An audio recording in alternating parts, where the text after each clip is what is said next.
નમસ્કાર વિદ્યાર્થી મિત્રો, ફરીથી તમારું સ્વાગત છે આપણી યુટ્યુબ ચેનલ મોમીન સર અને આપણી એપ્લિકેશન વિઝન ઉપર. આપણે નવું ચેપ્ટર મનુષ્યમાં પ્રજનન પહેલું લેક્ચર ચાલુ કરીએ. આ ચેપ્ટરમાં ભણવાનું શું છે એ તમને કહું. આ ચેપ્ટરની અંદર આપણે મનુષ્યના બધા જ પ્રજનન અંગોમાં, જેમ કે આપણે નરનું પ્રજનન તંત્ર, માદાનું પ્રજનન તંત્ર, બધું આપણે ડીપમાં ભણવાના છે. કોઈ વસ્તુ ખોટી નહીં. અને આ ઉંમરે આવે આ જ્ઞાન બહુ જરૂરી છે કે તમને પ્રજનન અંગેની ખોટી માન્યતાઓ, ખોટી ધારણાઓ આ બધું દૂર થશે અને આપણે શક્ય છે એટલું મર્યાદામાં રહી અને પ્રોપર તમને સમજવા માટે પ્રયત્ન કરાવીએ છીએ. બરાબર? તો આપણે અહીં આગળ શરૂઆત કરીએ છીએ મનુષ્યના પ્રજનન તંત્ર, જેની અંદર આપણે મનુષ્યના નરના બધા પ્રજનન અંગો, માદાના પ્રજનન અંગો, એની રચના, એમનું કાર્ય, કઈ રીતે ગર્ભ ધારણ કરે, કઈ રીતે ગર્ભનો વિકાસ થાય, કઈ રીતે પ્રસૂતિ થાય અને દૂધ સ્ત્રાવ છે એનું મહત્વ, બધા વિશે આપણે જોઈએ. તો આપણે શરૂઆત કરીએ છીએ પહેલું લેક્ચર. આપણે પહેલો ટોપિક છે કે બાહ્ય લિંગ ભેદ અને આંતરિક લિંગ ભેદ. મતલબ કે નર અને માદા આપણને બહારથી જોઈને ખબર પડે કે આ નર છે, આ માદા છે. લાંબો ચોટલું હોય એટલે માદા અને ટૂંકાવાર હોય એટલે નર. ના, એ રીતે નહીં. અત્યારે તો ચોટલા નર પણ રાખે છે. નર કોને કહેવાય? દાઢી મૂછનો વિકાસ થાય, જોવા મળે, આને નર કહેવાય. માદાની અંદર જોવા ના મળે, દાઢી મૂછ જોવા મળે. દાઢી મૂછો હોય તો કેવા લાગે? બીજું નરની અંદર વાત કરીએ તો નરની અંદર સ્નાયુનો વિકાસ મજબૂત,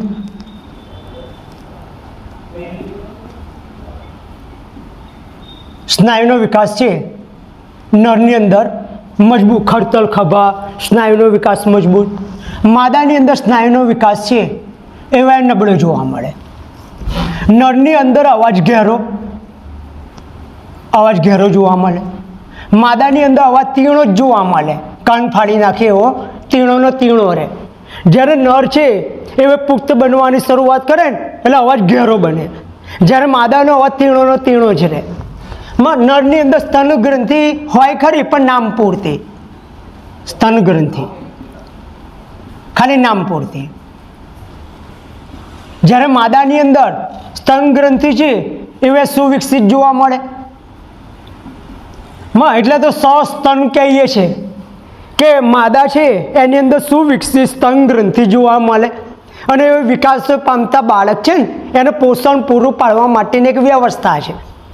એટલા માટે સસ્તન નામ આલ્યું છે. એટલે માદાની અંદર સુવિકસિત સ્તન ગ્રંથિ, નરની અંદર ખાલી નામ પૂરતી. બહુ સિમ્પલ છે, તરત જ આપણને જોઈને ખબર પડી જાય કે આ નર છે અને આ માદા. દાઢી મૂછો જોવા મળે અને નર, દાઢી મૂછો જોવા ના મળે માદામાં.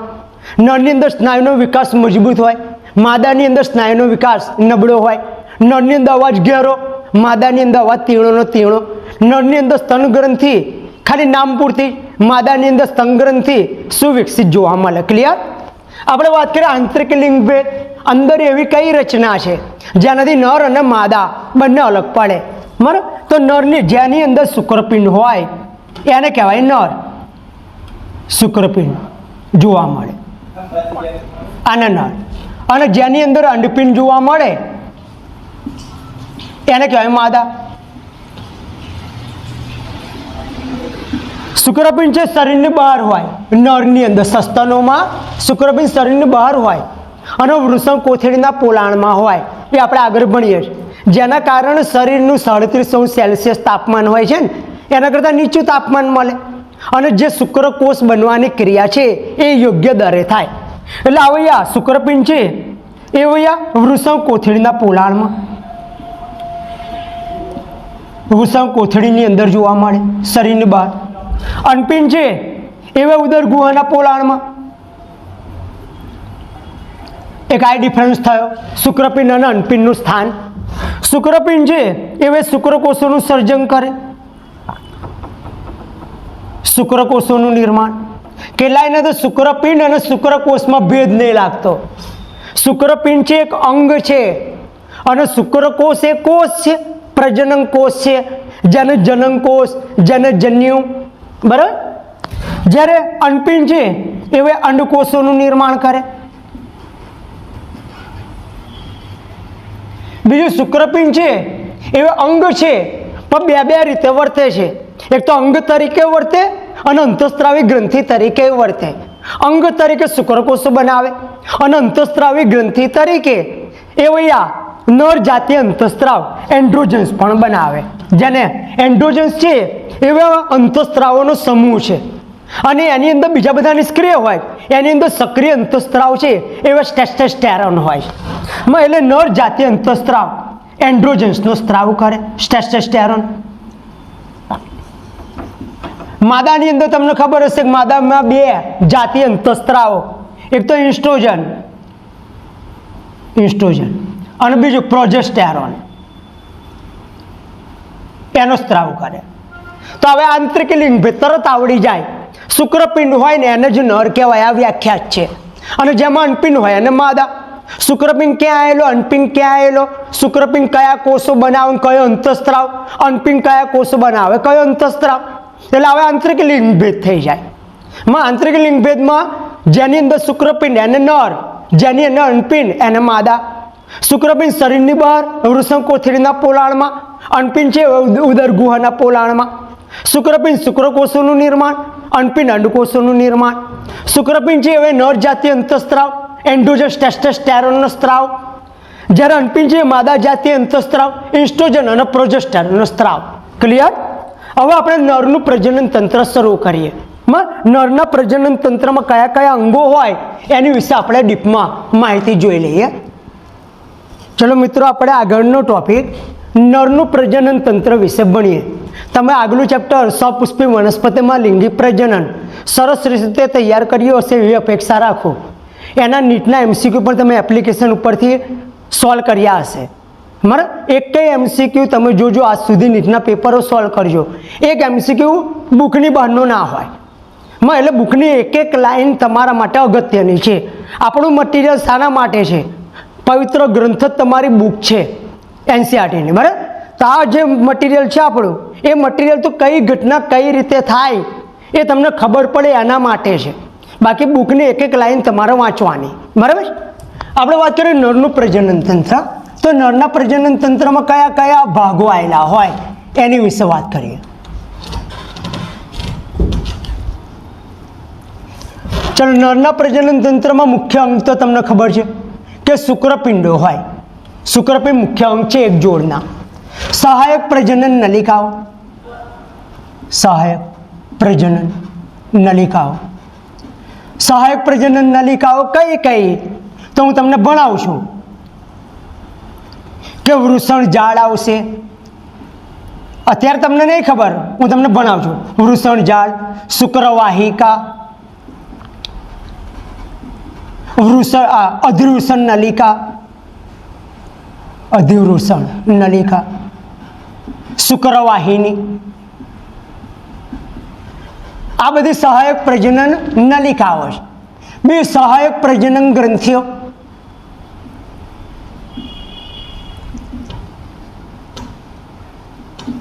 સહાયક પ્રજનન ગ્રંથિઓ પણ હું તમને ભણાવીશ. અત્યારે ખાલી નામ યાદ રાખો, પછી તમને ભણાવીશ એટલે ક્લિયર થઈ જશે. એક નવું ના લાગે એટલા માટે અત્યારે હું નામ જણાવું છું. સહાયક પ્રજનન ગ્રંથિ છે શુક્રાશય આવશે, શુક્રાશય. પ્રોસ્ટેટ ગ્રંથિ આવશે અને બલ્બો યુરેથ્રલ ગ્રંથિ, બલ્બો યુરેથ્રલ ગ્રંથિ જોવા મળશે. જ્યારે છેલ્લું અંગમાં વાત કરીએ તો છેલ્લા અંગની અંદર મૂત્રજનન માર્ગ, મૂત્રજનન માર્ગ અને શિશ્નનો સમાવેશ થાય. નરની અંદર મૂત્રજનન માર્ગ હોય છે, મતલબ કે મૂત્રનો માર્ગ અને પ્રજનન કોષો મતલબ શુક્રકોષ મતલબ વીર્યનો માર્ગ, બંને માર્ગ એક જ છે. એક જ છિદ્ર દ્વારા બંને બહાર નીકળે એટલા માટે એને મૂત્રજનન માર્ગ, મૂત્ર વત્તા પ્રજનન કોષોનો માર્ગ કીધો. માદાની અંદર મૂત્ર માર્ગ અને પ્રજનન કોષોનો વહન માર્ગ યોની માર્ગ બંને અલગ અલગ હોય છે. બે છિદ્રો અલગ અલગ. નરની અંદર એક જ છિદ્ર હોય શિશ્ન દ્વારા. એટલે આપણે વાત કરી નરના પ્રજનન તંત્રમાં એક તો આવે શુક્રપિંડ આવે, બીજું સહાયક પ્રજનન નલિકાઓ આવે, સિમ્પલ છે. સહાયક પ્રજનન ગ્રંથિઓ જે વીર્ય બનાવવા માટે ભાગ લેશે, અને મૂત્રજનન માર્ગ અને શિશ્નનો સમાવેશ થાય. સહાયક પ્રજનન નલિકાઓ ત્યારે ખાલી યાદ રાખો, હું તમને ભણાવું છું. એક તો વૃષણ ઝાડ છે, શુક્રવાહિકા છે, અધિવૃષણ નલિકા છે, શુક્રવાહિની છે. સહાયક પ્રજનન ગ્રંથિઓમાં શુક્રાશય, પ્રોસ્ટેટ ગ્રંથિ, બલ્બયુરેથ્રલ ગ્રંથિ આ વીર્ય બનાવવા માટે કામમાં આવશે. અને બીજો મૂત્રજનન માર્ગ અને શિશ્ન માદાના યોનિ માર્ગમાં વીર્ય ઠાલવવા માટેનું એક નળાકાર અંગ છે. એની અંદર આપણે પહેલી વાત કરવી છે, શુક્રપિંડ વિશે વાત કરવી છે. તો આપણે શરૂઆત કરીએ. શુક્રપિંડ.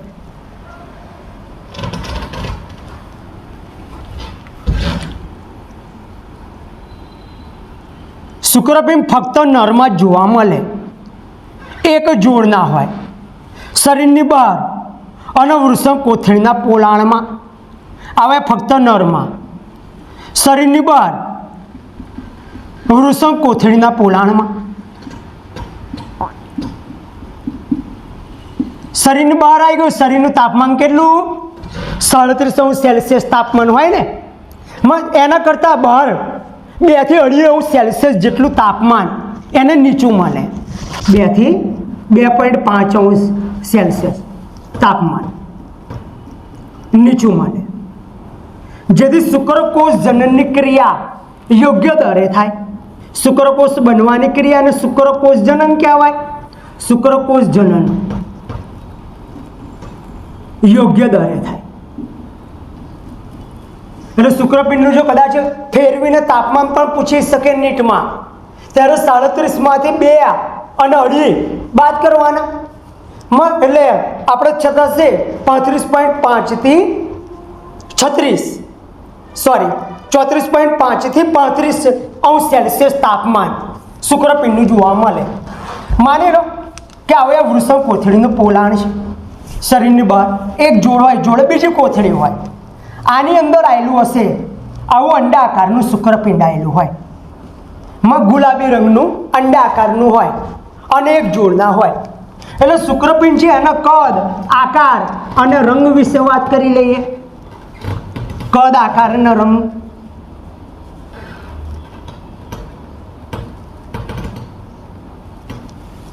શાંતિથી તૈયાર, શાંતિથી ભણીશું આપણે, પણ જોડે જોડે તૈયાર થઈ જાય એ રીતે ભણીશું. કદમાં વાત કરીએ તો લંબાઈ અને પહોળાઈ યાદ રાખવાની. આ પહોળાઈ છે અને હવે આ લંબાઈ છે. બરાબર, તો આપણે વાત કરીએ પહોળાઈ. આંકડો યાદ રહી જાય એવો છે. લંબાઈ, પહોળાઈમાં વાત કરીએ તો પહોળાઈ 2 થી 3 સેન્ટીમીટર, 2, 3, 4, 5 સેમી, અને લંબાઈ 4 થી 5 સેન્ટીમીટર. એટલે પહોળાઈ છે 2 થી 3 સેન્ટીમીટર, લંબાઈ 4 થી 5 સેન્ટીમીટર. આકાર તો તમે જોઈને ખ્યાલ આવી જાય કે અંડાકારની જોવા મળે. રંગમાં વાત કરીએ આછો ગુલાબી રંગ, રાખોડી રંગની જોવા મળે. આછો ગુલાબી રંગની જોવા મળે. આ શુક્રપિંડ છે એની પર ટ્યુનિકા આલ્બુઝિનિયા એક તંતુમય સંયોજક પેશી છે, એનું આવરણ હોય. ટ્યુનિકા આલ્બુઝિનિયા આ છે વૃષણ કોથળી. અને આ મુખ્ય અંગ શુક્રપિંડ છે. આની ઉપર ટ્યુનિકા આલ્બુઝિનિયાનું આવરણ, અને આની અંદર આવા 250 જેટલા ખંડો આવેલા હોય. અંદર 250 જેટલા આવા ખંડો હોય, અને દરેક ખંડની અંદર 1 થી માંડી અને 3 જેટલી અત્યંત ગૂંચળાદાર રચનાઓ આવેલી હોય. 1 થી માંડી 3 જેટલી અત્યંત ગૂંચળાદાર રચનાઓ. આ રચનાઓને કહીશું શુક્ર ઉત્પાદક નલિકાઓ. આને આપણે કહીશું શુક્ર ઉત્પાદક નલિકા. ઉત્પાદક નલિકા જે શુક્રકોષો બનાવશે. અને હવે જે ખંડો પડ્યા એને કહીશું શુક્રપિંડ ખંડિકા. શુક્રપિંડ ખંડિકા જે 250 જેટલા ખંડો હશે, અને દરેક ખંડની અંદર 1 થી માંડી અને 3 જેટલી અત્યંત ગૂંચળાદાર નલિકા, એને કહીશું શુક્ર ઉત્પાદક નલિકાઓ. માની લો શુક્ર ઉત્પાદક નલિકા છે, આ નલિકા છે, માની લો આવી નલિકા છે. આડો છેદ લઈએ તો કેવી રચના દેખાય એની વિશે આપણે વાત કરીએ. માની લો કે શુક્ર ઉત્પાદક નલિકા છે, એનો આપણે છેદ લીધો, આ નલિકા છે, એનો છેદ લઈએ, આ વચ્ચે પોલાણ છે, તો એને દિવાલમાં બે પ્રકારના કોષો હોય. બે પ્રકારના કોષો એટલે કયા?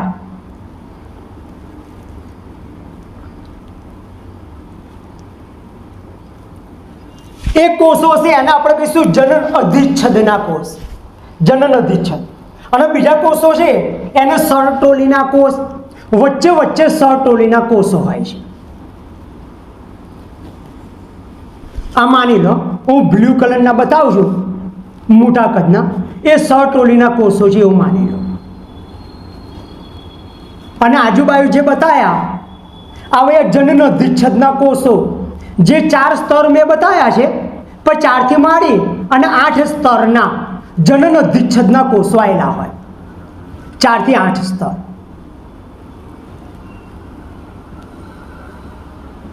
આ જનન અધિચ્છદના કોષો છે બધા 2n. સરટોલીના કોષો એ 2n.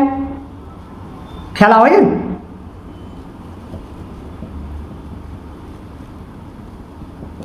એટલે આની અંદર બે પ્રકારના કોષો, આ અને આ.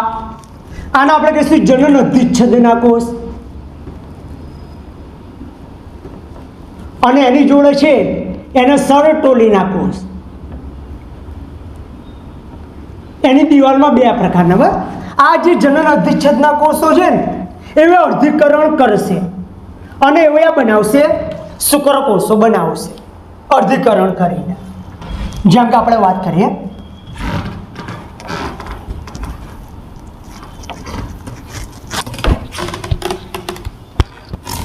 શુક્ર ઉત્પાદક નલિકા છે.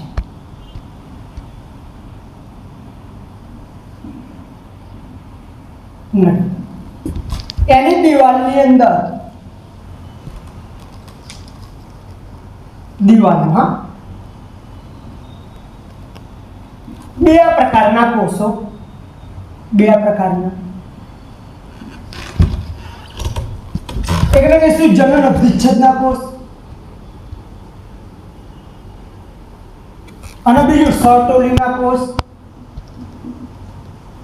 જે જનન અધિચ્છદના કોષો છે એ અર્ધીકરણ કરી અને શુક્રકોષો બનાવવાનું ચાલુ કરે.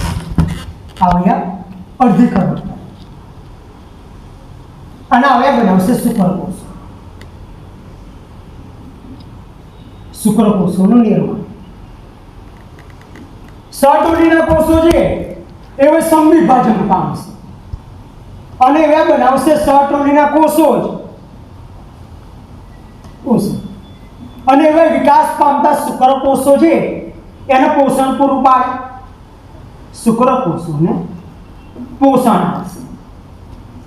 મતલબ આની અંદર વચ્ચે વચ્ચે સરટોલીના કોષો હોય મોટા, અને શુક્રકોષોનું શીર્ષ છે એવું સરટોલીની અંદર ખૂપેલું હોય. એટલે જે સારસ હોય એને પોષણ આવે અને એને પરિપક્વ બનાવવાનું કામ કરે છે. પણ જે ખરાબ શુક્રકોષો હોય એનું ગળું દબાઈ મારી નાખે. એટલે કે નકામા શુક્રકોષો હોય એને મારી નાખવાનું કામ કરે અને બાકીના તંદુરસ્ત કોષો હોય એને પોષણ આપશે અને એને પુખ્ત બનાવવાનું કામ કરશે.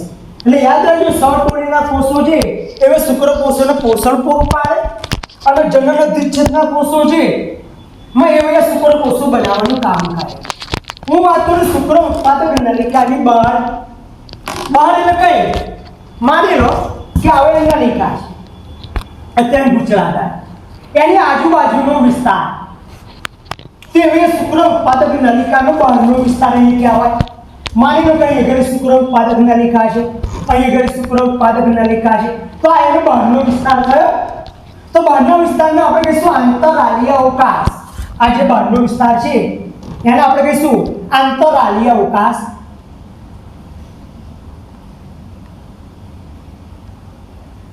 આંતરાલીય અવકાશ. આ આંતરાલીય અવકાશની અંદર કોષોનો સમૂહ હોય અને એની પર રુધિર કેશિકાનું જાળું વીંટળેલું હોય. આ રીતે રુધિર કેશિકાનું જાળું. આને આપણે કહીશું, જે કોષો છે ને એ કોષોને કહીશું આંતરાલીય કોષો. આંતરાલીય અવકાશમાં હતા એટલે નામ આપીશું આંતરાલીય કોષો. કાં તો પછી નામ આપીશું આપણે લેડિંગના કોષ. નામ બંને યાદ રાખવાના, લેડિંગ કોષો. અને હવે લેડિંગના કોષો છે એ નર જાતિ અંતઃસ્ત્રાવ ટેસ્ટોસ્ટેરોન એન્ડ્રોજન્સ બનાવે. એન્ડ્રોજન્સ હજુ કહું છું અંતઃસ્ત્રાવોનો સમૂહ છે. માં આપણે એની અંદર બીજા બધા નિષ્ક્રિય હોય, એની અંદર મુખ્ય ટેસ્ટોસ્ટેરોન છે. અને એ જે નરના ગૌણ જાતીય લક્ષણો, મને કે અવાજને ઘેરો કરવો, સ્નાયુઓ ખડતલ, મજબૂત, આક્રમક સ્વભાવ, દાઢી મૂછો ઉગવી, આવા લક્ષણો, આવેગશીલતા, આવા લક્ષણો તો પ્રેરે બી શુક્રકોષ બનવાની ક્રિયાને પણ ઉત્તેજવાનું કામ કરે ટેસ્ટોસ્ટેરોન. બરાબર? એટલે યાદ રાખજો કે શુક્ર ઉત્પાદક આ શુક્રપિંડમાં બે વસ્તુ થઈ. શુક્ર ઉત્પાદક નલિકાઓ થઈ અને એની આજુબાજુ જે અવકાશ પડેલો શુક્ર ઉત્પાદક નલિકાઓ છે, આ નલિકાઓ એની આજુબાજુની જે જગ્યા પડી ને એની અંદર એના અંતરાલીય અવકાશ કહેવાય. અને એની અંદર કોષોના સમૂહ હોય, એના અંતરાલીય કોષ કે લેડિંગના કોષ કહેવાય. અને એની પર રુધિર કેશિકાનું જાડું વીંટળેલું હોય, નાની રુધિર વાહિનીઓ. એટલે આ લેડિંગના કોષ નર જાતીય અંતઃસ્ત્રાવ એન્ડ્રોજન્સ મને કે ટેસ્ટોસ્ટેરોન બનાવે. ક્લિયર છો આટલું? તો આપણે બે વસ્તુ આ ટૂંકમાં શુક્રપિંડ વિશે કમ્પ્લીટ પતી ગયું. મને એકવાર ધ્યાનથી સાંભળી લો, પછી આપણે આગળ વધીએ. તો એકવાર રિવિઝન. જો મિત્રો એકવાર રિવિઝન કરી નાખીએ આપણે. નરનું પ્રજનન તંત્ર પહેલા બુકમાં 3જું ચેપ્ટર હતું, અત્યારે બીજું થઈ ગયું છે. આપણે બાહ્ય લિંગ ભેદ, નરની અંદર દાઢી મૂછો જોવા મળે, માદાની અંદર દાઢી મૂછ જોવા ના મળે. નરની અંદર સ્નાયુનો વિકાસ મજબૂત, માદાની અંદર નબળો. તૈયાર થઈ જશે, ધ્યાન રાખો. નરની અંદર અવાજ ઘેરો, માદાની અંદર અવાજ તીણોનો તીણો. નરની અંદર સ્તન ગ્રંથિ ખાલી નામ પૂરતી, માદાની અંદર સ્તન ગ્રંથિ સુવિકસિત. આ આંતરિક લિંગ ભેદ. નરની અંદર શુક્રપિંડ, માદાની અંદર અંડપિંડ. નરને માં શુક્રપિંડ છે શરીરની બહાર વૃષણ કોથળીના પોલાણમાં, અંડપિંડ છે હવે ઉદર ગુહાના પોલાણમાં. શુક્રપિંડ શુક્રકોષોનું નિર્માણ કરે, અંડપિંડ અંડકોષોનું નિર્માણ. શુક્રપિંડ નર જાતીય અંતઃસ્ત્રાવ ટેસ્ટોસ્ટેરોન સર્જે, માદા જાતીય અંતઃસ્ત્રાવ એસ્ટ્રોજન અને પ્રોજેસ્ટેરોન સર્જે. ક્લિયર? નરના પ્રજનન તંત્રમાં અંગો શુક્રપિંડ હોય એક જોડ, સહાયક પ્રજનન નલિકાઓ એની અંદર 4 આપણે વાત કરેલી. આની અંદર 4 છે. વૃષણ જાળ આવે, શુક્રવાહિકા આવે, અધિવૃષણ નલિકા આવે, શુક્રવાહિની આવે. સહાયક પ્રજનન ગ્રંથિ ભણાવું છું, હવે આવશે. 3 છે. એક તો પ્રોસ્ટેટ ગ્રંથિ, શુક્રાશય એક જોડ, પ્રોસ્ટેટ ગ્રંથિ, બલ્બલ યુરેથ્રલ ગ્રંથિ એક જોડ, મૂત્રજનન માર્ગ અને શિશ્નનો સમાવેશ. વાત કરીએ શુક્રપિંડ, શરીરની બહાર વૃષણ કોથળીના પોલાણમાં હોય એક જોડના, જેના કારણે 2 થી 2.5 સેલ્સિયસ જેટલું તાપમાન નીચું મળે, જેથી શુક્રકોષ જનનની ક્રિયા યોગ્ય દરે થાય. કારણ પૂછાઈ શકે 2 માર્ક્સમાં કે નરમાં શુક્રપિંડ શરીરની બહાર વૃષણ કોથળીના પોલાણમાં હોય છે, કારણ આલો. તો મુખ્ય જવાબ કારણ આ જ કે શરીરની બહાર 2 થી 2.5 સેલ્સિયસ તાપમાન નીચું મળે, જેથી શુક્રકોષ જનનની ક્રિયા યોગ્ય દરે થાય. બીજું કદ આકારને રંગમાં વાત કરીએ. કદ છે 2 થી 3 સેન્ટીમીટર પહોળું અને 3 થી 4 સેન્ટીમીટર 4 થી 5 સેન્ટીમીટર લાંબુ. આકારમાં અંડાકાર અને રંગમાં આછો ગુલાબી રાખોડી રંગ જોવા મળે. આ શુક્રપિંડ ઉપર ટીનુકા આલ્બુજિનિયા સંયોજક પેશીનું આવરણ, એની અંદર 250 જેટલા ખંડો આવેલા હોય, એને કહે શુક્રપિંડ ખંડિકા કહેવાય. એની અંદર 1 થી 3 જેટલી અત્યંત ગૂંચળાદાર રચનાઓ, જેને શુક્ર ઉત્પાદક નલિકા કહેવાય. ટીનુકા આલ્બુજિનિયા 250 જેટલા ખંડો, 1 થી 3 જેટલી ગૂંચળાદાર રચના. એની અંદર 2 પ્રકારના કોષો. શુક્ર ઉત્પાદક નલિકાની દિવાલમાં 2 પ્રકારના કોષ. એક તો જનન દ્વિચ્છદના, જેના આદિ શુક્રકોષે કહેવાય, સટોલીના કોષ. જનન દ્વિચ્છદના કોષો અર્ધીકરણ કરી શુક્રકોષો બનાવે. સટોલીના કોષો વિકાસ પામતા શુક્રકોષો એને પોષણ પૂરું પાડે અને નકામાના શુક્રકોષો એને મારી નાખવાનું કામ એ કરે. શુક્ર ઉત્પાદક નલિકાની બહાર અવકાશ, એના અંતરાલી અવકાશ, એમાં નાની રુધિરવાહિની હોય અને કોષોનો સમૂહ હોય, એના અંતરાલીય કોષ કે લેડિંગના કોષ કહેવાય. અને એ નર જાતીય અંતઃસ્ત્રાવ એન્ડ્રોજન્સ મતલબ કે ટેસ્ટોસ્ટેરોન બનાવે. હવે આપણે એની આકૃતિ જોઈ લઈએ નર પ્રજનન તંત્રની. પછી સહાયક પ્રજનન નલિકાઓ આપણે વાત કરીએ. બરાબર, તો આપણે આગળ વાત કરીએ. આકૃતિ જો મિત્રો, આપણે શુક્રપિંડનો આડો છેદ અને ઊભો છેદ હું તમને આકૃતિ બતાવું, પછી આપણે સહાયક પ્રજનન નલિકાઓ તો જ ખ્યાલ આવશે. તમને ખબર છે કઈ આગળ શુક્રપિંડ છે અંડાકારનું, એની પર ટ્યુનિકા આલ્બુઝેનિયા એનું આવરણ, એટલે આ વૃષભ કોથળીનું પોલાણ થયું. અહીં આગળ અંદર શુક્ર ઉત્પાદક નલિકાઓ હતી અને એ નલિકા જ્યારે બહાર નીકળે એટલે અહીં આગળ શુક્રપિંડની ઉપર અત્યંત ગૂંચળાદાર રચના બનાવે. આને અધિવૃષણ નલિકા કહેવાય. આ અધિવૃષણ નલિકા એવે ઉદર ગુહાના પોલાણમાં જાય. શુક્ર આ વૃષભ કોથળી અને ઉદર ગુહાનું પોલાણ એ બે વચ્ચે માર્ગ હોય. એ માર્ગને કહેવાય ઇગ્વિનલ કેનાલ. આ ઇગ્વિનલ કેનાલ આ ઉદર ગુહા ચાલુ થઈ. ઇગ્વિનલ કેનાલ મારફતે એવા ઉદર ગુહાના પોલાણમાં જાય. માની લો કે અહીંયા આગળ મૂત્રાશય છે. આ મૂત્રાશય છે. જ્યારે મૂત્રાશય આગળ આવે એટલે લૂપ બનાવે એટલે વળે, એનો છેડો ફૂલેલો હોય અને અહીંયા આગળ પહેલી ગ્રંથિ ખુલે છે અને એ છે શુક્રાશય. આ શુક્રપિંડમાં આ શુક્રાશય અને બીજો જોડે શુક્રપિંડ હોય એની અંદર બીજો શુક્રાશય. એટલે નામ નિર્દેશનમાં વાત કરીએ, આ લાલ બતાવ્યું, આને આપણે કહીએ શુક્રાશય નામની સહાયક પ્રજનન ગ્રંથિ શુક્રાશય. અને આ જે છે એને કહીશું શુક્રવાહિની. આ જે શુક્રપિંડની ઉપર એકદમ ગૂંચળાદાર રચના બતાવી આને આપણે કહીશું અધિવૃષણ નલિકા. અધિવૃષણ નલિકા. બાકી તમને જે ખબર છે કે આ છે શુક્રપિંડ અને એની ઉપર વૃષભ કોથળી છે. અહીંયા આગળ અત્યાર સુધી હતી શુક્રવાહિની, એની અંદર શુક્રાશય ખુલ્યું. હવે આને આપણે કહીશું સ્ખલન નલિકા. આનું નામ પડી જાય સ્ખલન નલિકા. નામ નિર્દેશન યાદ રાખજો ખાસ, કારણ કે શુક્રકોષોનો વહન માર્ગ પૂછાય ત્યારે બધો ક્રમ ખબર પડવી જોઈએ. અત્યાર સુધી શુક્રકોષો એકલું લઈ જતું હતું, હવે શુક્રાશયનો સ્ત્રાવ ઉમેરાયો, આને કહેવાય સ્ખલન નલિકા. હવે આ બે જોઈન્ટ થઈ ગઈ ને સ્ખલન નલિકા.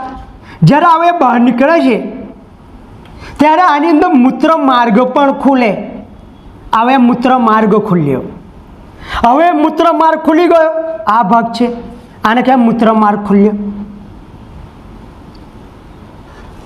આ મૂત્રાશય છે ભૂરું બતાવીએ. હવે આની અંદર મૂત્ર પણ આવ્યું એટલે હવે આનું નામ જે છે એ નામ પડી જાય મૂત્ર જનન માર્ગ. મૂત્ર જનન માર્ગ થઈ જાય. એની નીચે બીજી એક ગ્રંથિ હોય છે, એના પશ્વ ભાગે પાછળના ભાગે બીજી એક ગ્રંથિ હોય. આ ગ્રંથિને આપણે કહીશું પ્રોસ્ટેટ ગ્રંથિ. સમજો, શુક્રાશય છે એ મૂત્રાશયના પાયાના ભાગે અને એની પ્રોસ્ટેટ ગ્રંથિ છે એ મૂત્રાશય છે એના પશ્વ ભાગે જોવા મળે. અહીંયા પશ્વ ભાગે, એટલે આના કહીશું આપણે પ્રોસ્ટેટ ગ્રંથિ. નામ નિર્દેશન બહુ ધ્યાન રાખજો હો ને. હવે એ નીકળે છે આ રીતે, શિશ્નમાંથી પસાર થાય. પણ શિશ્નમાંથી પસાર થતા પહેલા એની પર ફરી પાછી એક જોડની બલ્બો યુરેથ્રલ ગ્રંથિ ખુલે. આને નામ આલીશું બલ્બો યુરેથ્રલ ગ્રંથિ. હવે આ મૂત્રજનન માર્ગ શિશ્નમાંથી પસાર થાય છે. માની લો કે હવે શિશ્ન છે અને શિશ્ન છે એવો નળાકાર અંગ છે અને એનો ટોચનો ભાગ છે એવો થોડો ફૂલેલો હોય છે. આને આપણે કહીશું શિશ્નાગ્ર. અને આ મૂત્રજનન માર્ગ શિશ્નાગ્ર છે એના ટોચના ભાગે છિદ્ર દ્વારા ખુલે. આ છે શિશ્ન અને આ આગળનો ભાગ છે ફૂલેલો. આને કહેવાય શિશ્નાગ્ર. ખ્યાલ આ આડો છેદ છે. આમ આગળથી લઈએ એનો ઊભો છેદ કહેવાય. એટલે શુક્રપિંડ, એની ઉપર અધિવૃષણ નલિકા, એ ફેરવાય શુક્રવાહિની 10 થી 12 સેન્ટીમીટર લાંબી હોય. એ ઇગ્યુનલ કેનાલ મારફત ઉદર ગુહામાં જાય, એટલે બહાર છે, અંદર જાય, ફરી બહાર આવે.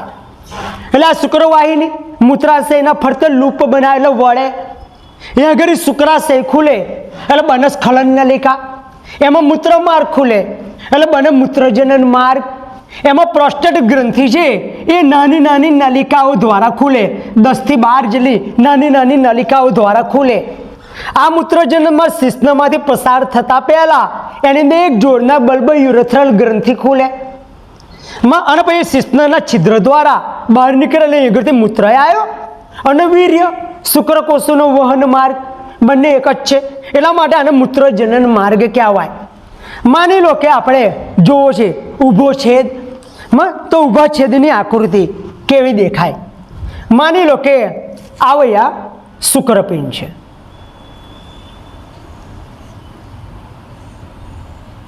એની ઉપર હોય છે અધિવૃષણ નલિકા.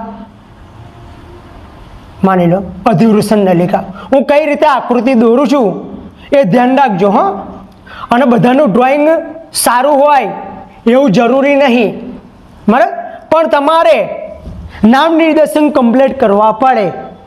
તમારે આકૃતિ ગમે તે દોરશો, બરાબર? પણ સામેવાળાને ખબર પડ્યું છે કે તમને આકૃતિમાં ખબર પડી છે, એ રીતની આકૃતિ દોરવાની. નામ નિર્દેશન પ્રોપર જગ્યાએ જ કરવાનું. તીરની નિશાની કમ્પ્લીટ અહીંયા અડાઈને જ કરવાનું. આ અધિવૃષણ નલિકા છે, આ શુક્રવાહિની ઉદર ગુહાના પોલાણમાં ગઈ.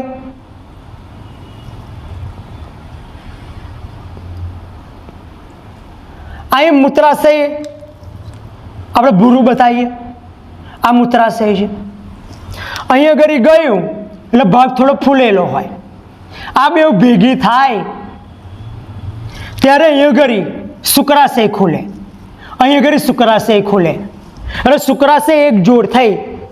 હવે જે બન્યું એને કે સ્ખલન નલિકા. આ આગળ જાય છે સ્ખલન નલિકા. આગળ જાય ત્યારે આની અંદર મૂત્ર માર્ગ ખુલશે. એટલે હવે જે નલિકા બની ગઈ એને આપણે મૂત્રજનન માર્ગ કહેવાય. આની નીચે પ્રોસ્ટેટ ગ્રંથિ હોય અને પ્રોસ્ટેટ ગ્રંથિ નાની નાની નલિકાઓ દ્વારા આ મૂત્રજનન માર્ગમાં ખુલે. અહીંયા આગળ ફરી પાછી એક જોડની બલ્બ યુરેથ્રલ ગ્રંથિ હોય અને અહીંયા આગળ શિશ્ન છે, નળાકાર અંગ છે, ઇન્જેક્શન જેવી રચના છે, જે માદાને યોનિ માર્ગમાં વીર્ય ઠાલવવા માટેની એક વ્યવસ્થા છે. આ શિશ્ન છે. એટલે નામ નિર્દેશન નહીં કરતો, પણ તીરની નિશાની બતાવી અને તમને બતાવું છું કે આવૈયા છે વૃષણ કોથળી, આ છે શુક્રપિંડ, આ છે અધિવૃષણ નલિકા. ધ્યાન રાખજો, આ છે શુક્રવાહિની. આ લાલ બતાવ્યું એ છે શુક્રાશય. આ ભૂરું જે છે એ છે મૂત્રાશય. હવે શુક્રાશય ખુલી ગઈ શુક્રવાહિનીમાં. હવે જે રચના મળી આને કહીશું સ્ખલન નલિકા. એની અંદર મૂત્ર માર્ગ ખુલે. હવે જે નલિકા મળી એને મૂત્રજનન માર્ગ. મૂત્રાશયના પશ્વ ભાગે આ પ્રોસ્ટેટ ગ્રંથિ, આ છે બલ્બો યુરેથ્રલ ગ્રંથિ, આ છે શિશ્ન, આ છે શિશ્નાગ્ર અને આવ્યા છે ટોચના છિદ્ર દ્વારા શરીરની બહાર ખુલે. ક્લિયર છો? આ ઊભો છેદ છે અને આ આડો છેદ છે. બસ આ નરનું પ્રજનન તંત્ર છે. અહીં શુક્રકોષો બને. અહીં કે શુક્રાશય, પ્રોસ્ટેટ ગ્રંથિ, બલ્બો યુરેથ્રલ ગ્રંથિનો સ્ત્રાવ ઉમેરાય એટલે વીર્ય બનશે. બસ એ વીર્ય શિશ્ન માદાને યોનિ માર્ગમાં ઠાલવશે અને શુક્રકોષો અંડકોષો આગળ જઈ અને ફલન કરશે. અહીંયા આગળ હંમેશા એવું જ હોય છે કે નરના શુક્રકોષોને માદામાં જઈને ફલન કરવાનું, એટલે વ્યય જવાની સંભાવના પુષ્કળ. એટલે તો વીર્યના એક ટીપામાં કરોડોની સંખ્યામાં શુક્રકોષો હોય છે. અને જ્યારે એકવાર સ્ખલન થાય, મને એક વખત વીર્ય બહાર નીકળે 3 થી 4 ml હોય અને એમાં 200 થી 300 મિલિયન જેટલા શુક્રકોષો હોય. શુક્રકોષો 2 પ્રકારના હોય, અડધા નર બનાવનારા, અડધા માદા બનાવનારા. હા, અમે માદાની અંદર અંડપિંડમાં દર મહિને અર્ધીકરણ થઈને 4 અંડકોષ બને. એમાં 3નું દરેક માદા વનસ્પતિ હોય, પ્રાણી હોય. મેં આગલા ચેપ્ટરમાં શીખવ્યું જ છે તમને. મારે કે માદાની અંદર હંમેશા અર્ધીકરણ થઈને તો 4 જ બને એન, પણ હંમેશા 3નું વિઘટન થાય, એક જ સક્રિય બને. કેમ? કારણ કે જરૂર એકની જ છે. અને શુક્રકોષોની અઘરી આવીને ફલન કરવાનું, માદાને કંઈ જવાનું નહીં, એટલે વ્યય નહીં જવાના. એટલે અંડકોષ એનો યાર શુક્રકોષો આગળ જાય, એમાં રસ્તામાં કેટલાય મરી જાય. એક જ શુક્રકોષ અંડકોષ સુધી પહોંચવો જોઈએ. હવે કયો શુક્રકોષ પહેલો પહોંચે છે ડિપેન્ડ એની પર છે. આ ખાવાથી, આ પીવાથી, આ તાવીજ, આ દરગાહે કે આ મંદિરે જવાથી છોકરો થાય, એ બધી અંધશ્રદ્ધા રાખો, અંધશ્રદ્ધા નહીં મારે. એટલે ડિપેન્ડ છે, ઉપરવાળાની મરજી છે. અને અત્યારે તો નર અને માદા કશો ભેદ નહીં. એટલે બંનેની સરખી જ શક્યતા હું જીનેટિકમાં તમને ભણાવીશ કે નર બનવાની, માદા બનવાની સંભાવના 50% જ છે. એવું નહીં કે નર બનવાનો શુક્રકોષ છે વધારે શક્તિશાળી, એ પહેલો જઈને પહોંચી જાય, આ ખાવાથી, આ પીવાથી પહેલો પહોંચે, એવું જરૂર નહીં. બંને શુક્રકોષો હરખા જ છે. કયો આ તો લોક છે, કયો શુક્રકોષ પહેલો અંડકોષ જોડે પહોંચી ગયો એની પર જ આધાર છે. કઈ રીતે જોડકા બાળકો જન્મે, કઈ રીતે ફલનની ઘટના થાય, આ બધું જ આપણે એક લિમિટમાં રહી અને તમને સમજાવીશું. તમે એકદમ ક્લિયર થઈ જશો, તમને સાચી સમજ મળશે.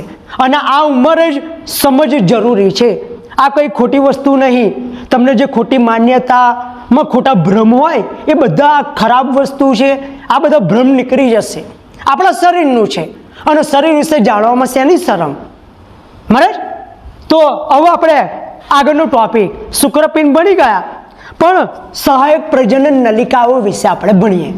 બરાબર? તો ધ્યાનથી સાંભળી લો. સહાયક પ્રજનન નલિકા આ શુક્રપિંડ હતો. બરાબર? એની અંદર 250 જેટલા આવા ખંડો હતા. એની અંદર 1 થી 3 જેટલી અત્યંત ગૂંચળાદાર નલિકાઓ હતી. હું અત્યારે એક બતાવું છું, પણ 1 થી માંડીને 3 જેટલી અત્યંત ગૂંચળાદાર નલિકાઓ. આને આપણે કહીએ શુક્રકોષોનો વહન માર્ગ યાદ રાખવાનો છે. આને હું કહીશ શુક્ર ઉત્પાદક નલિકા, શુક્રકોષો ઉત્પન્ન કરનારી નલિકા. અને એની અંદર આ નલિકામાં 2 પ્રકારના કોષ હતા ને, જનન અધિચ્છદના, સરોટોલીના. જનન અધિચ્છદના કોષો 4 થી 8 સ્તરમાં હોય અને અર્ધીકરણ કરીને શુક્રકોષો બનાવે. એ શુક્રકોષો જાય અહીં ઝાડ જેવી રચના બને. આને કહેવાય વૃષણ ઝાડ. એટલે બીજો ક્રમ આવે વૃષણ ઝાડ. અને આ વૃષણ ઝાડ છે એ ભૈયા 10 થી 12 જેટલી નાની નાની નલિકાઓ દ્વારા મૂત્રપિંડના પશ્વ ભાગે અત્યંત ગૂંચળાદાર નલિકા હોય છે. અને અત્યંત ગૂંચળાદાર નલિકા છે એને અધિવૃષણ નલિકા કહેવાય. અને આ લગભગ 6 મીટર જેટલી, 1 મીટર એટલે આટલું થાય, 6 મીટર જેટલી લાંબી શુક્રપિંડની ઉપર અત્યંત ગૂંચળાદાર નલિકા હોય છે. એને અધિવૃષણ નલિકા કહેવાય. આ શુક્રકોષોનો હંગામી સંગ્રાહક છે અને એકાદ મહિના સુધી શુક્રકોષો અહીંયા સંગ્રહ પામે અને અહીંયા એ ચલિતતા પ્રાપ્ત કરે. અહીંયા ચાલતા શીખે. શુક્રકોષો પૂંછડી હોય અને અહીંયા ચલિતતા પ્રાપ્ત કરે, 1 મહિના સુધી સંગ્રહ પામે. જ્યારે નરને જાતે ઉત્તેજના થાય ને એટલે અધિવૃષણ નલિકાઓ દબાય, સંકોચાય, એટલે શુક્રકોષો આગળ વહન પામે. અને પેલી સહાયક પ્રજનન ગ્રંથિઓ હતી ને એમના સ્ત્રાવો ઉમેરાય અને વીર્ય એટ એ ટાઈમ બને. વીર્ય અને પછી વીર્ય છે એ બહાર ઠલવાતું હોય. એટલે આ શુક્રકોષોનો હંગામી સંગ્રાહક છે અધિવૃષણ નલિકા. ક્રમ યાદ રાખજો હો ને. આ છે અધિવૃષણ નલિકા. શુક્રકોષોનો હંગામી સંગ્રાહક છે અને શુક્રકોષો છે એવા અહીંયા ઘડી ચલિતતા પ્રાપ્ત કરતું હોય. 6 મીટર જેટલી લાંબી અત્યંત ગૂંચળાદાર રચના. હવે સહાયક પ્રજનન નલિકાઓ આવડી જશે. ધ્યાનથી સાંભળો. આપણે વાત કરીએ કે શુક્ર ઉત્પાદક નલિકાઓ છે એ આ વૃષણ જાળ મારફતે શુક્રવાહિકામાં ખુલે. શુક્રવાહિકાઓ છે એ અત્યંત ગૂંચળાદાર નલિકા અધિવૃષણ નલિકામાં ખુલે.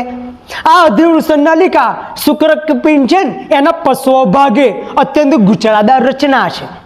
એની અંદર ખુલેલ કયો માર્ગ? શુક્ર ઉત્પાદક નલિકા, વૃષણ ઝાડ, શુક્રવાહિકા, અધિવૃષણ નલિકા. આ અધિવૃષણ નલિકા અહીંયા આગળ ઉદર ગુહા છે, આ વૃષણ કોથળી.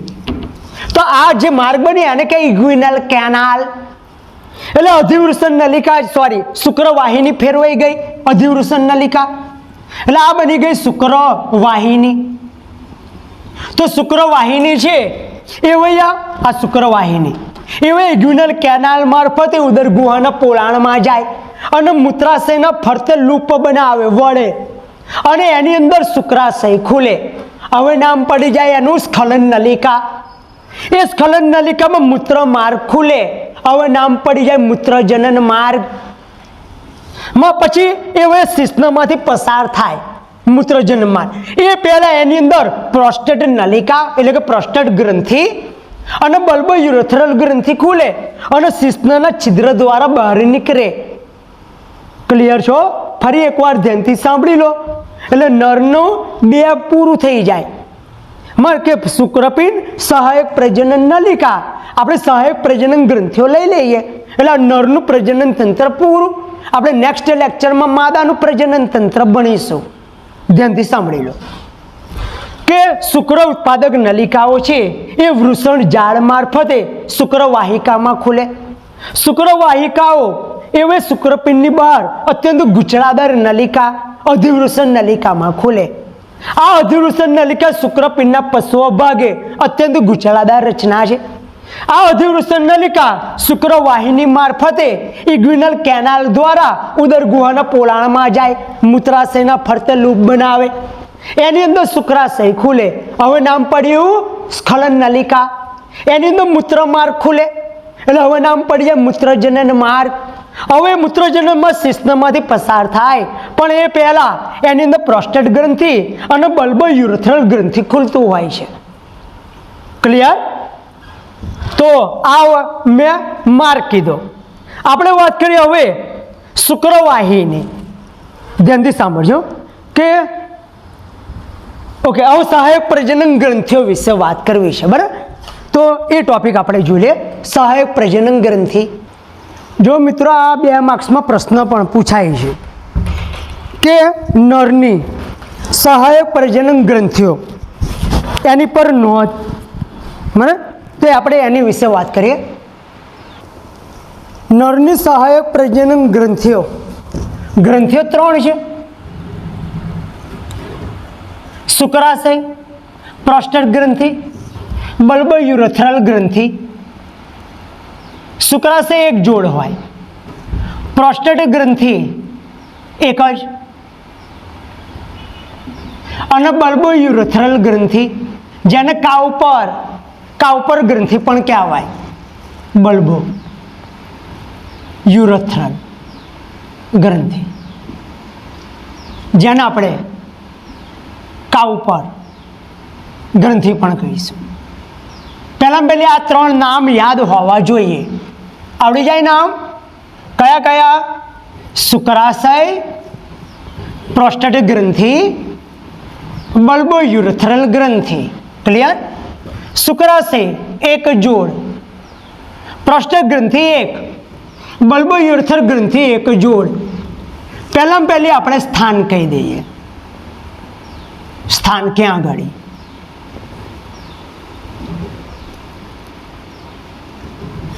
આવે છે મૂત્રાશય છે એના પાયાના ભાગે. બહુ નાની થિયરી છે. મૂત્રાશયના પાયાના ભાગે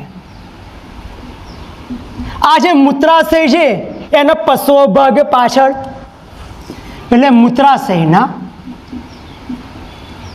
પશ્વ ભાગે. જ્યારે બલ્બો યુરેથ્રલ ગ્રંથિ મૂત્રજનન માર્ગની પાછો બાજુએ, મૂત્રજનન માર્ગની પાછો બાજુએ ત્રણે ભેગા થઈ અને શુક્રાશય રસનો સ્ત્રાવ કરે. ત્રણે ભેગા થાય ત્રણેયનો સ્ત્રાવ ભેગો થાય એટલે એને કહેવાય શુક્રાશય રસ, એનો સ્ત્રાવ કરે. આ શુક્રાશય રસ છે એની અંદર કેલ્શિયમ આયનો પુષ્કળ હોય. ઉર્જાના સ્ત્રોત, શક્તિના સ્ત્રોત તરીકે ફ્રુક્ટોઝ હોય. ફ્રુક્ટોઝ, ગ્લુકોઝ, ફ્રુક્ટોઝ ને ગેલેક્ટોઝ ત્રણેય હેક્ઝોઝ પ્રકારની શર્કરા છે અને સમઘટકો છે. આઈસોમર એકબીજામાં રૂપાંતર પામે અને ઉર્જાનો મુખ્ય સ્ત્રોત તો ગ્લુકોઝ છે. ગ્લુકોઝ હોય કે ફ્રુક્ટોઝ, બંનેનું ગ્લાયકોલાયટિક પદ તો સમાન જ છે. મતલબ કે 38 ATP અને સુકોષ કેન્દ્રમાં 36 ATP એક અણુ બનાવે. એટલે કેલ્શિયમ જોઈએ, શક્તિ ચાલે, શુક્રકોષોને પ્રચલન કરવાનું છે એટલે શક્તિ બહુ જોઈએ એટલે ગ્લુકોઝ કે ફ્રુક્ટોઝ જોઈએ. એટલે કેલ્શિયમ, ફ્રુક્ટોઝ અને ઉત્સેચકોથી ભરપૂર હોય. આ MCQ પૂછાય છે. સિમ્પલ 3 નામ યાદ રાખવાના. કેલ્શિયમ આયનો, ફ્રુક્ટોઝ અને ઉત્સેચકોથી ભરપૂર હોય. એકચ્યુઅલી તમને કહું, આ શુક્રાશય છે ને એ વીર્ય, નીટવાળા ધ્યાનથી સાંભળજો, વીર્યનો 60% હિસ્સો એ શુક્રાશય એકલો સ્ત્રાવ કરે અને આ 60 વીર્યનો 60% જેટલો હિસ્સો શુક્રાશય અને શુક્રકોષોને પોષણ પૂરું પાડવાનું કામ કરે. કેમ? કારણ કે કેલ્શિયમ આયોજન ફ્રુક્ટોઝ છે. જ્યારે પૃષ્ઠ ગ્રંથિ અને આનો સ્ત્રાવ છે ને એ આલ્કલી છે અને આપણો જે આ વીર્ય છે ને એ વીર્ય એકચ્યુઅલી આલ્કલી એટલે કે બેઝિક હોય છે. આલ્કલી એટલે બેઝિક હોય અને એનો pH 7.2 થી 7.6 જેટલો pH હોય છે.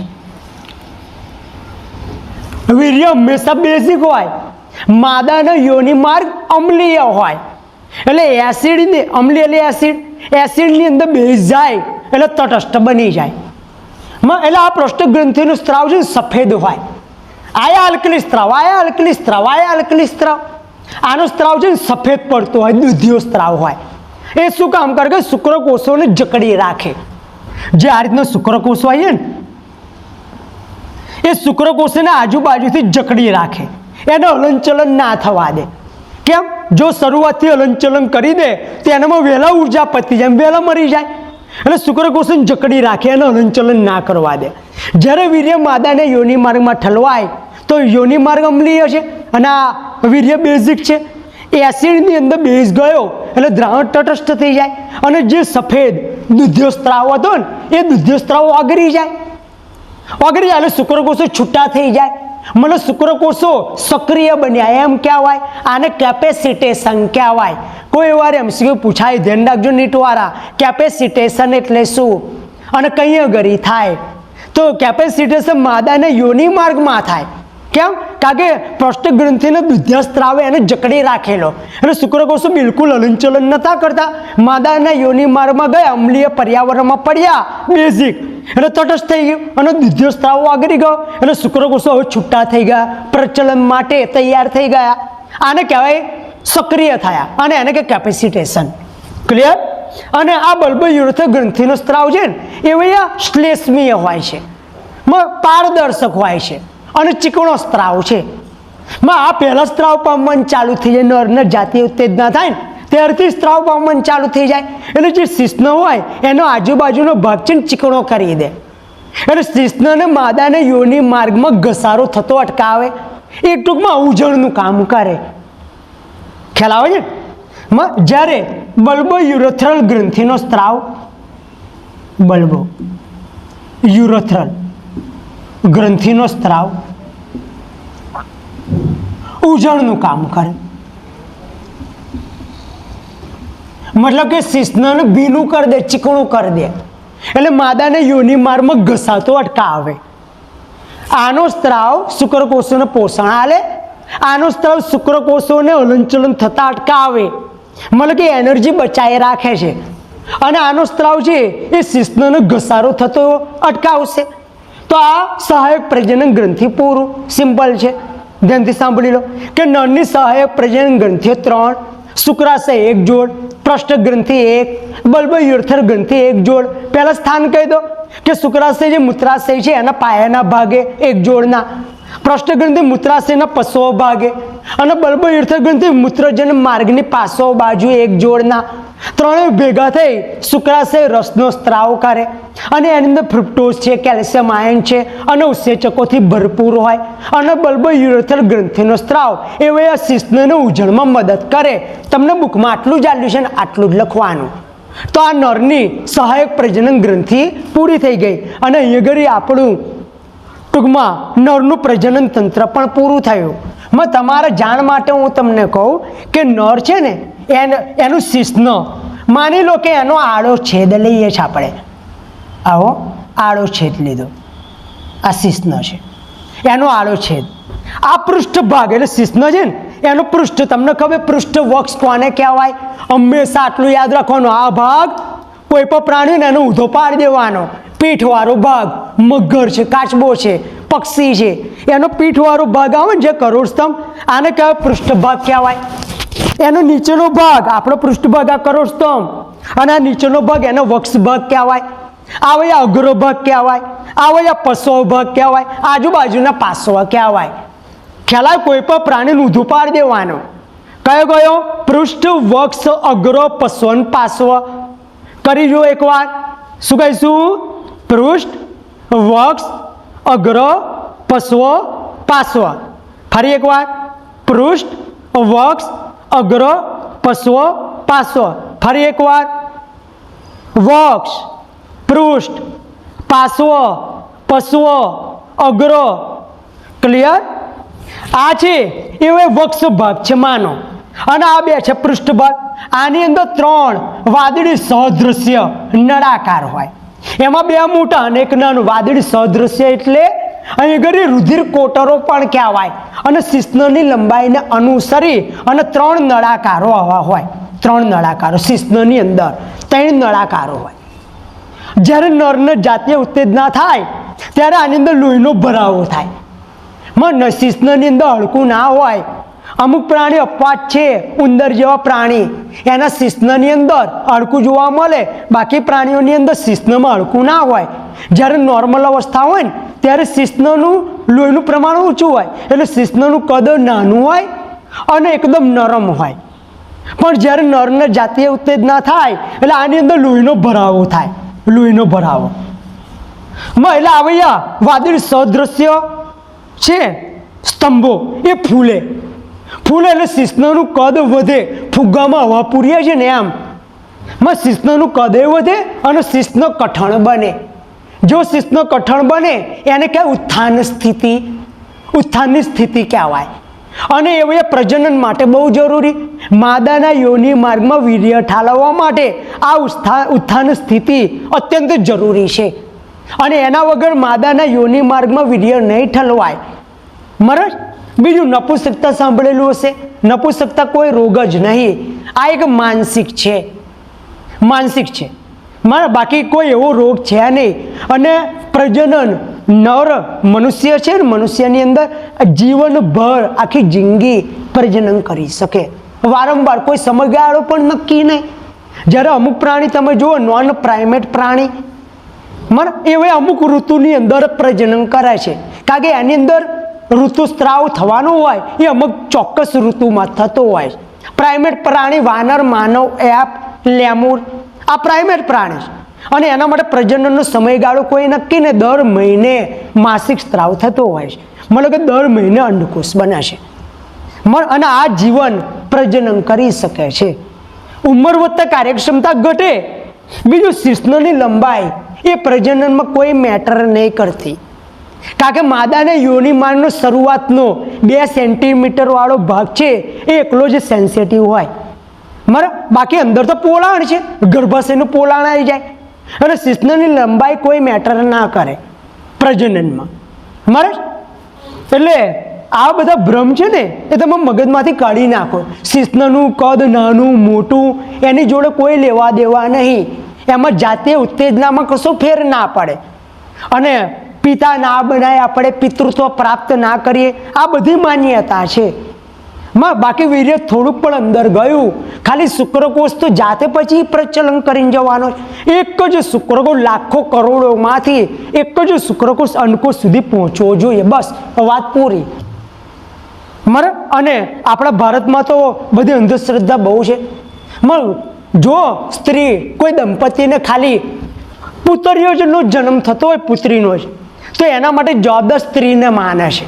એકચ્યુઅલી જવાબદાર તો પુરુષ ના કહેવાય. માદામાં એક જ પ્રકારનો અંડકોષ છે ને એ જ અંડકોષ નરે બનાવી શકે, માદાએ બનાવી શકે.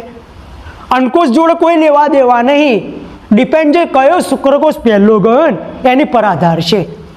કાઢી મૂકવો તો ઘરવાળાને કાઢી મૂકવો જોઈએ, માદાને કાઢી મૂકવાની જરૂર ખરી? કેટલા એવું કરે છે, એવું અંશ કે બસ આ તો બાળકીઓને જન્મ આલે છે એટલે એને કાઢી મૂકે છે, બીજા લગ્ન કરે છે. એટલે આ બધું તમે ભૂલ ના કરતા. આની અંદર કોઈનો વાંક નહીં, નરનો નહીં, માદાનો નહીં, કિસ્મત કહેવાય. કે કયો શુક્રકોષ, બે પ્રકારના શુક્રકોષ છે, કયો શુક્રકોષ પહેલો ગયો ને એની પર નર અને માદા બનવાનો આધાર છે. બરાબર. અને લક્ષ્મી મુસ્લિમ ધર્મમાં, હિન્દુ ધર્મમાં, બધા ધર્મમાં સ્ત્રીઓનું મહત્વ કેટલું છે. લક્ષ્મી પધાર્યા એવું કહે છે. અમારા મુસ્લિમ ધર્મમાં પણ સ્ત્રીઓનું મહત્વ બહુ છે. અને સ્ત્રી એ જ સૌથી વધારે લાગણીવાળી હોય. બરાબર. એટલે આ બધી માન્યતાઓ કાઢી નાખજો. શિશ્નની લંબાઈ એ કોઈ મેટર કરતી નહીં. શિશ્ન કઠણ બને, હડકું ના હોય. જીભ બોલ બોલ કરીએ તો પછી નબળી પડી જાય હોય. જીભમાં હડકું છે કે નહીં? બહુ બોલ બોલ કરીએ તો નબળી પડી જાય એવું નહીં હોતું. આ શિશ્નનો વારંવાર ઉપયોગ કરીને નબળો પડી જાય એવું કશું ના હોય. આ જીવન કામ કરે તો ઉંમરગત થાય એટલે દરેક અંગોની કાર્યક્ષમતા ઘટે. તો આ એક અંગ જ છે, એની પણ કાર્યક્ષમતા ઘટે. બાકી પ્રજનન ક્યારેય બંધ ના થાય.